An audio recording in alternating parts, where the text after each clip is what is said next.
Classes in session. Hey everybody, and welcome to Unlearn 16 Classes in Session. And today, guys, I'm in my class. That's right, I'm doing my podcast right from my classroom for a very specific reason. Now, am I wearing my earbuds? Absolutely, because other classes are so noisy that you would just hear the trickle down effect of all the other classes going on in the school at the exact same time as my podcast. Reason why I'm doing it here is this. I teach a lot with movies. I just do. Guys, listen, I love media. I love movies. I love television shows. I feel as though I love books, that they play a real role in students' understanding, in keeping their attention, in sort of a creative process that connects history and society and politics and all of these courses with the arts. Obviously, I do a lot of artistic projects as well, and I'll be showing you that JFK one coming soon. But today I thought I'd share with you, a handful of titles of fictional movies, not documentaries, nothing like that, because a documentary is a certain kind of movie and a certain kind of media that I think is incredibly important. But we can see those connectivities, right? I don't need to explain to you why Food Inc. would be connected to a health course or a politics course or anything like that. That's perfectly understood. I think a lot of the times when kids come in, back in our day, we'd roll out that cart, pop in the VHS. I think a lot of kids would be, we don't have to do anything today. What I find, the older I get, kids don't necessarily love movies, which is hysterical. You really have to have the right movie to keep their attention. You have to give them the right sort of focal point or lens in order to watch the movie, in order to connect it to the more important issues of the class. You have to give them things that they have to do throughout, not necessarily sit down, be quiet, and take notes and don't have a good time. That's not what I'm talking about. Most of the movies that I watch, we talk about it in sections. So we won't even watch the full thing. I might pause it in different places, and we might talk about certain, plot points or character development or anything like that as we go, to give them kind of a way to reference or frame the thing that I'm going to want them to be understanding. And a lot of the time, I've been teaching 21 years. So a lot of the time I'll get people, Joanna just, puts on those movies, whatever. Well, first of all, I probably maybe will put on one per semester, maybe an actual fictional movie. And I'm very careful with what I choose because I want them to understand the weight of it, the connectivity of it, and the application of it. Because if they don't understand those things, then I might as well, just let them play Mortal Kombat, which sometimes we do. Dial it down. All right, so I have a long list of movies here, and I'm going to go through each one to give you an idea of what I will do with them. Some are the more clearly directed than others, but nonetheless, these are tried and true. I do teach high school, so put that kind of frame of reference in there. But I really don't think, a lot of my grade 7 and 8s could watch most of these as well and still get a lot out of them, depending on how you frame it. First one I want to talk about, Jeff Bridges and Tim Robbins in Arlington Road. Arlington Road is a fantastic movie. Please don't make me tell you when it was put out, because I can't read the back of this anymore without my glasses on. Arlington Road is a movie about terrorism within a domestic setting. You have a teacher that teaches sort of elements of terrorism, what it looks like, how it's cultivated, when it's used, what a cell is. And I don't want to give away the movie, because trust me when I say, if you've never seen Arlington Road, you want to. The brilliance of this movie isn't necessarily that it's just about terrorism, and that's a particular aspect, let's say, of my political science course. We talk about what is terrorism, how do you define it, how do you distinguish it from war, how do you know when fanatical groups are emerging, what do you do about fanatical groups, can you control them? All of these really, really, really big questions have all come from here, right? And so I don't want to give away the plot or the ending of this movie, but let me be very clear. The point of this isn't just about, a terrorist blowing things up. The point of this is to talk about the human condition. The point of this is to talk about levels of government involvement, government between the FBI, because it obviously takes place in the United States, local governments, local state governments, university settings, all these different places, and what functionality they serve in the protection of, the creation of terrorists, whether they're domestic or foreign, cells within your country. Incredibly important. This doesn't speak to necessarily the why. This speaks to it can happen in your own backyard. And it can happen in your own backyard where you think where you think you have it on lock because you've studied it, because you've compartmentalized it, because you've put them in categories. And as soon as you've put somebody in a category, a very intelligent nemesis will just shift, right? Talks about big issues when it comes to what a fanatic is, what a revolutionary is, what the difference between terrorism and that is. Can we distinguish between the two? All of those massively important, deep and thoughtful conversations come out of this movie. So, Arlington Road, again, a little bit obviously for the older kids. How about this one?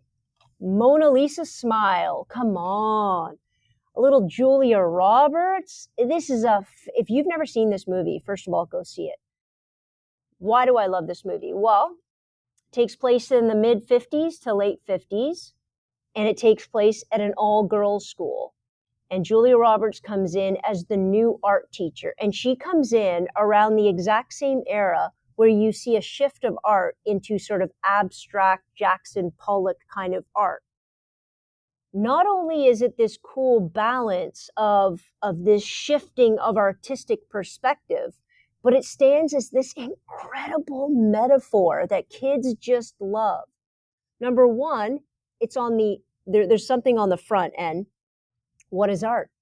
What is art? Who gets to decide what it is? Who gets to say it's good?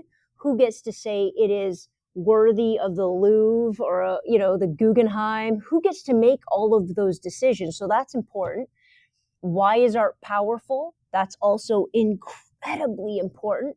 How is it revolutionary? How does it signify and change sort of periods within different societies? But it also talks about people being revolutionary, right? Metaphorically speaking, in the late 1950s, you have this very cool revolutionary time for women. Obviously, it's at an all-girls or all-women's university, Wellesley College. And at this time, you have women sort of struggling between the cusp, right? What was, what could be, what I am. And all those three things have an incredible value to everybody. That's not just a story about women, right? It was at that particular time, but it's the notion that tradition has a hold on us. How much should it have a hold on us? Does it have value to have a hold on us? When we want to shift and every structure around us wants to curb that shift and curb that revolution, should we push through? How do we push through? How do we fight for who we are amidst all of these people telling us who we have to be, right? And this was a time where a lot of women got very educated, but got educated only to the point where they got married and then they were expected to give it all up, go be a mother and a stay-at-home housewife, right? And again, what this movie does beautifully is it kind of walks the line between many different women and what they want and what makes them happy. And it's not a uniform outcome. They don't all chuck tradition. They don't all stay within it. Sometimes there's bits and pieces taking from either line. That's incredibly honest and amazing. But what I truly love about this, because I could show this in any class I teach, quite literally. Because in any class I teach, we will always talk about any history and social science class that I teach. We will always talk about who has power, how do they wield it, what do they get to control, and is that good? None of those answers, by the way, have objective, true, we're not looking for A plus B equals C. There's a varied opinion. And that's what I like about the courses I teach, is that nothing is black and white. Nothing is simplistic. Everything are shades of gray. And it's the shades of gray that have the best conversations, that actually inform us and sort of work with us the most in life. This is a great question. And then to start hearing kids say what art is, getting them to draw something, getting them to look at childhood art, getting them to talk about poetry as art, literature as art, photographs as art. What gets to be art? Those are fantastic conversations. And this movie, no matter what class you teach in the social science, that can get you there. Next. Oh, this is one of my favorites. I don't know if you guys have ever seen this one, but again, politics, American history, I've played it in. Wag the Dog. Wag the Dog, this is old, by the way. This is the 90s. Heaven help me when I say that's old. But Wag the Dog is the notion that, the cliche of, is the dog wagging his tail or is the tail wagging the dog? That's the whole thing. Who's in control? The premise of this, I think, is very loosely based on Clinton and the trouble he got himself in with Monica. And then all of a sudden they were at war. So this idea that in order for the president to remain president through scandal, he hires people to spin it. He hires people to spin it and redirect everybody's focus over here at something shiny so that they forget about the scandal that was faced so he could roll into the next election and still attain power. Now, in this movie, they fictionally create a war. And it's funny because I feel like a lot of people have really live in this kind of conspiratorial kind of framework. Like, this movie wasn't supposed to be a how-to. I think this was a step above or maybe to the side of when we think about scandal and then we hear of countries going to war, or they go to war because they're in economic crisis, or they go to war because there's a political, test of faith, or they go to war because nobody changes president mid-war. You always get elected to that second term. Instead of actually going to war, they fake it. Like, quite literally, they hire a production company and a movie company and they fake a war. They come up with a song, they come up with a tagline, they come up with a ribbon, they come up with fake footage to sell it. I think they attack, I want to say Armenia, I can't remember, but it's just like a nation where in that time, in that space, nobody heard of. This is also pre-internet, so, in a significant way. So there was a lot more ability to spin. But then it comes with how much of politics is spin.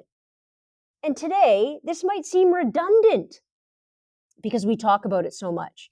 This might seem redundant, but I don't think it is. I think this movie has even more weight and more substantial necessity to watch and sort of disconnect all of the different players. Because today, when you're sitting on your phone betting on an algorithm, that algorithm has power. Your search engines have power. The things that flood your inbox and your Instagram and your TikTok, and we know that has power. It can create or dissolve an entire narrative with a 3-minute video. Don't tell me we can't create enough distraction in order to pave the way for powers to stay in power, for people to stay in power. I just watched the Argentinian guy get elected as president, heaven help us, the chainsaw wielding insane. He seems insane. But how did he get elected? How quickly was he elected?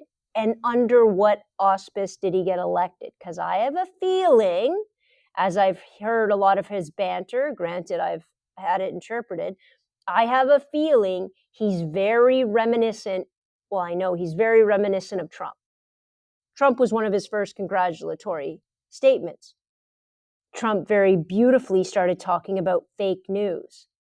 Talking about fake news on the offset was unfortunately brilliant.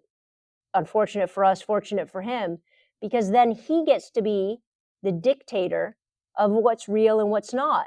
And in this day and age, where you have people with AI voices, with AI physicality, when you have AI being able to reconstitute actual people, well, then who the hell is wagging the dog? Who are we going to watch? Who are we going to believe? What truth makes sense? If I can't believe what I hear anymore, or I can't believe what I see, how do I know what is true? And you would think with the internet and the access to all of these people living in places where we're getting information from, we would have more truth. Well, we do. It just comes with a wave of manipulated data, manipulated audio, visual imagery, to the point where you can't really discern anymore. You can't hear an audio recorder anymore and go, oh, that was Tom Cruise. You can't. You can't. Maybe some super, voice recognition computer software program can, but you can't. So now what? If we can't believe what we hear, we can't believe necessarily what we say because our technology has gotten that good. Who's wagging the dog? That's, again, a little bit for older classes. Oh, this one's a good one. I like to go far back because you know what? Once you've been teaching a long time, you understand new movies are great and all, but I have to really watch them to be able to pull a lot of things out of them a few times. One of the best movies I have seen, and this movie I use for society class predominantly, and I also use it a little bit for world religions with Uma Thurman, Ethan Hawke, Jude Law, Gattaca. Premise of Gattaca. Somewhere in the not too distant future, people are judged by their genes, meaning we don't have natural reproduction anymore. We have genetically engineered production of perfect little humans. We get rid of all of the, especially if you have money. Of course, it's when you have money. We get rid of all the bad genes. We get rid of all of the cancer and all of the disease and all of the heart stuff. And that all goes out the window. Right? And what you end up with are these perfect, genetically perfect little people. And then what they do in this world is they assign them. Well, we know your genes are great. Awesome. You're going to be an astronaut. Awesome. You're going to be a doctor. Awesome. You're going to be. And the people that don't have the genes or don't have the money to buy the right genes, well, guess what? They get to do all the other jobs, right? This movie is an awesome movie about an individual, and again, I don't want to give it away, who doesn't have the genes, who fakes the genes, the right, stealing some hair and some blood and stealing the genes, and instead of being naturally born superior, he's naturally born inferior genetically, yet he has the heart and the drive and the determination that makes him exceptional. So this is a big conversation, isn't it? Huge conversation, because the more we can manipulate genes, the more we can get rid of disease, the more that we can perfect the biological human. Aren't we doing that? And by doing that, are we then paving the way to saying those are better people? And if those are better people, they should have a better shot at that job and that house and that money. And oh my goodness, who does that sound like? Right?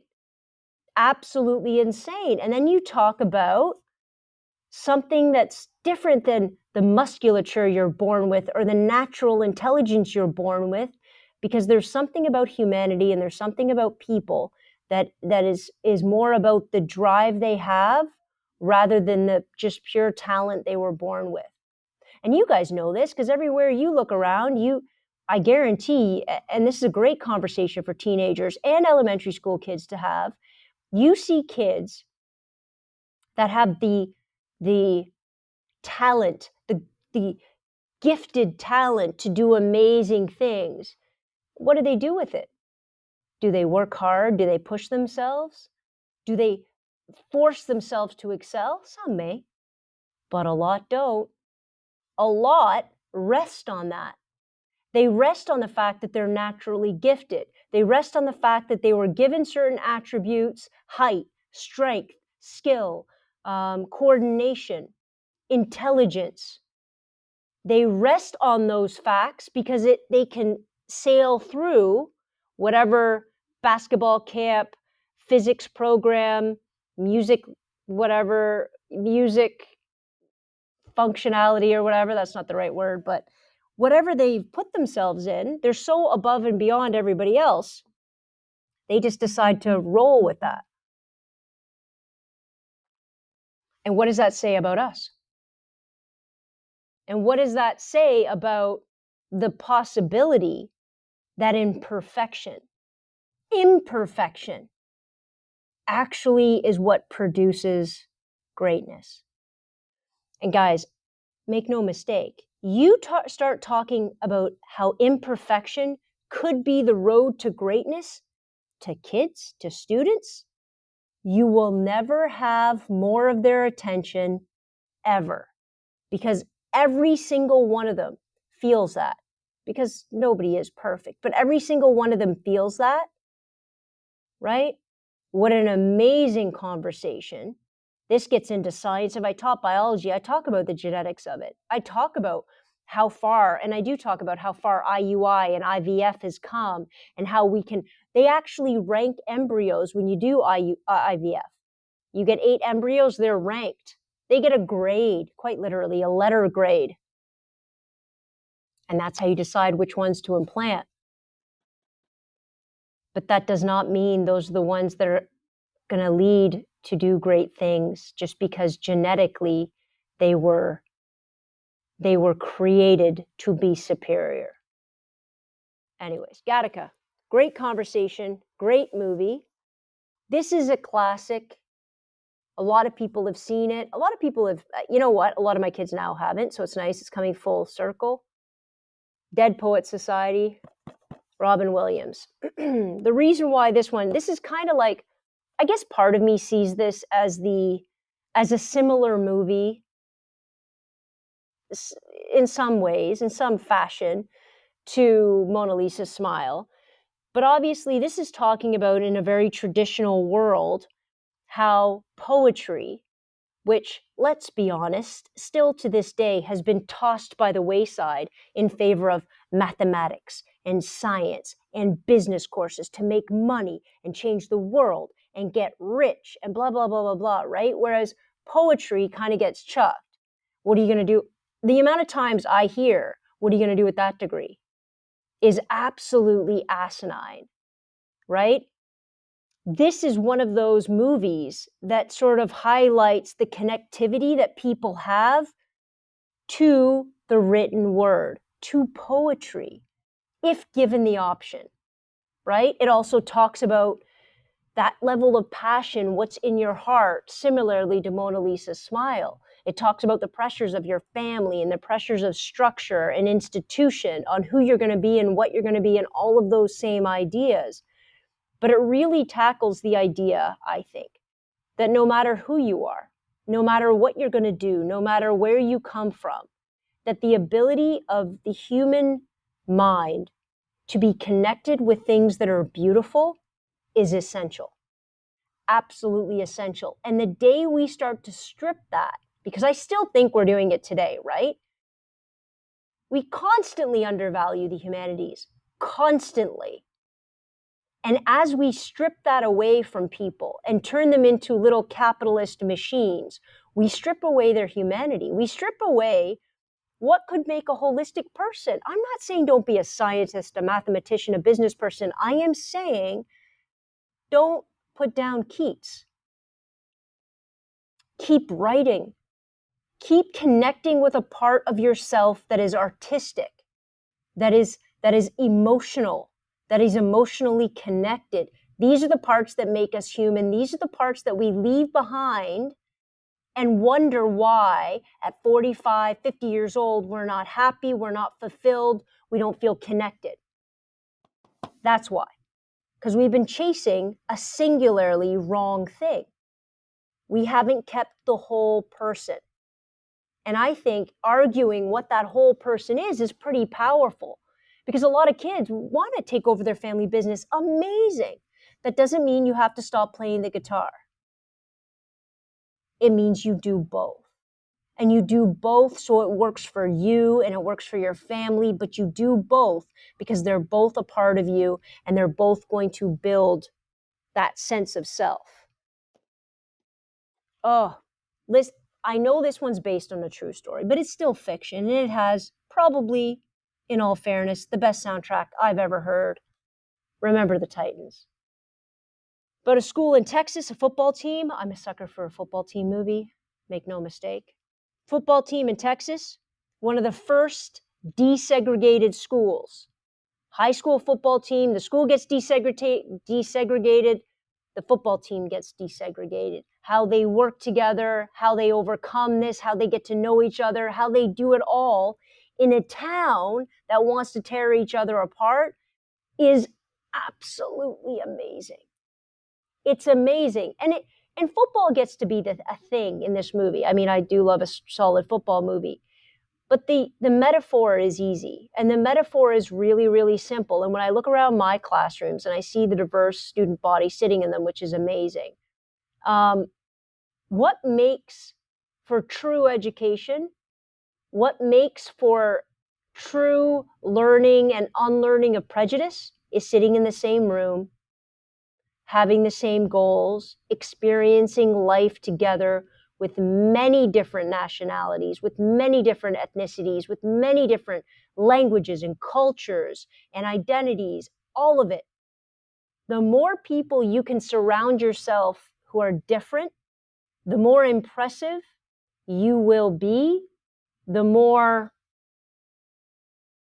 aware, the more educated you will become. And this movie's talking obviously about segregation in the South. Following segregation, we did a lot of self-segregation. Canada never really had segregation in the same way, but there's still a lot of self-segregation. So when I talk to my kids about this movie, I'm obviously, we're not talking anymore in this day and age. I'm not applying it to, all the segregation that's still going on. I will say to them, you have a choice. You have a choice to grow up and stay where you've always been, surrounded by the people and the ideas and the perspectives you always have seen and heard, or you can purposefully, thoughtfully put yourself in different scenarios with different peer groups, with different foods and cultures and religions and ethnicities. You purposefully go out of your way to ensure diversity. Because if you're just going to sit at home and wait for it to knock at your door, that's where all that bigotry lies. That's where all that injustice, and that's where stereotype and prejudice and all those things can fester, because you're not actively going out of your way to learn. And I can't teach it in class. I can't. I can talk about it. I can lead kids to it. But what's truly going to change their lives and their minds and their perspectives, the only way they're going to unlearn anything that's been shoved in their head without their consent, is by actively seeking it out. And that can include, and I talk about this all the time, the educational importance of travel. And I know not everybody has millions of dollars to travel. I think we underestimate how powerful kids are. And just because you can't go to another country doesn't mean you can't go to another city. And just because you can't go to another city doesn't mean you can't go to a restaurant of a different family or background or whatever. That travel can happen in many different capacities. And my students and I, after watching this, consistently talk about how we can sit in this room and talk and listen to each other, but there's a whole world of diversity. There's a whole world of learning going on out there that I can't just tell you, that I want you to go find. And the more that you go find it, the more you will understand that the notion of stereotype fades and blows away in the wind, because it has absolutely no use or no place around you. All right. This has been one of my go-to movies. This is for history, American history, Canadian history. I usually show this right around the FLQ crisis in Canada's, like in our historical time frame. Politics for sure, society, because it's about human nature. One of my favorites. If you've never seen this movie, go see it. The Seige, little Denzel Washington, Annette Bening, come on. Oh yeah, I forgot, a little Bruce Willis. The Seige, here's what happens. And this is interesting. By the by, this happens just before 9/11. So keep that in your mind. Just before. Premise of the movie, New York gets a terrorist attack. You find out very quickly that the government was involved somehow because they had secretly detained and illegally, according to international law, arrested and kept a leader of a political party from another country in their country. And then this terrorist action happens.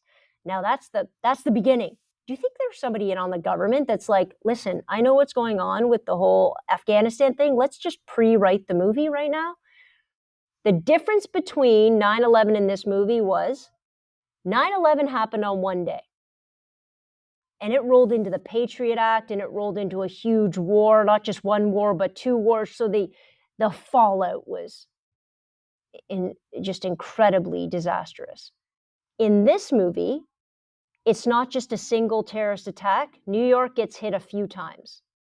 And what ends up happening is that they put Brooklyn, because they assume logistically, ethnically, all of that kind of stuff, that the call's coming from Brooklyn, so to speak. The terrorist cells are coming from inside Brooklyn. So they seal off the bridge with what? Well, they institute martial law. They call in the army. And the army, led by Bruce Willis, says you don't want to do it. The army is a broadsword. It is not to be used against a civilian population in our own country. But if you use us, we will get the job done. And then the very brilliant question, the amazing question that I think is one of the most fundamental questions of philosophy, politics, history alike, because I think this question is at the root of conflict and spawned conflict that you can then apply for years to come. Are you ready for the question? Does the ends justify the means? Do the end justify the means? Meaning, if we get the job done, whatever the job is, we get the bad guy, does it matter the means that we use? Does it matter the tactics that we used to get the bad guy? Take a deep breath on that for a second. There's a lot going on in the world right now.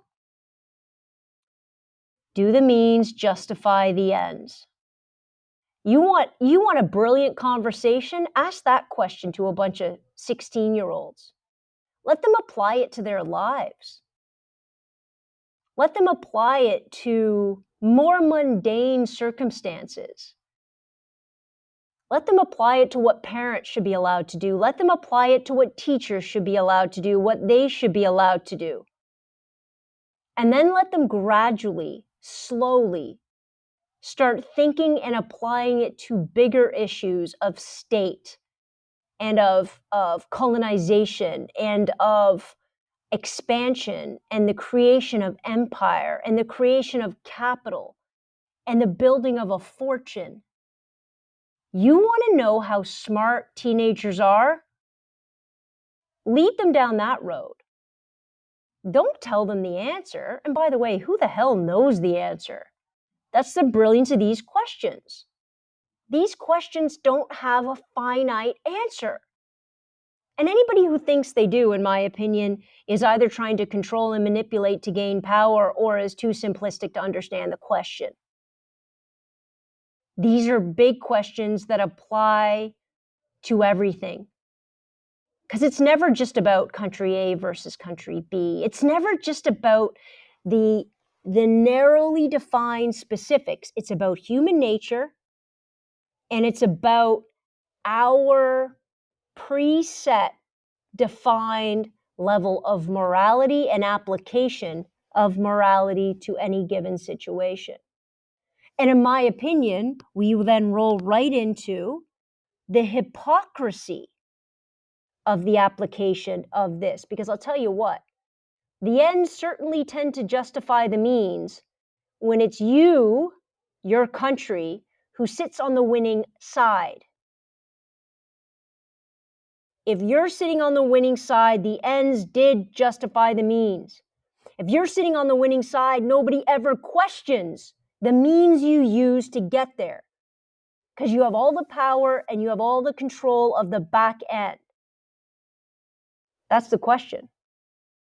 We can talk about World War I and World War II and the bombing of this and the bombing of that and terrorism here and revolution there, but it all comes down to the same premise.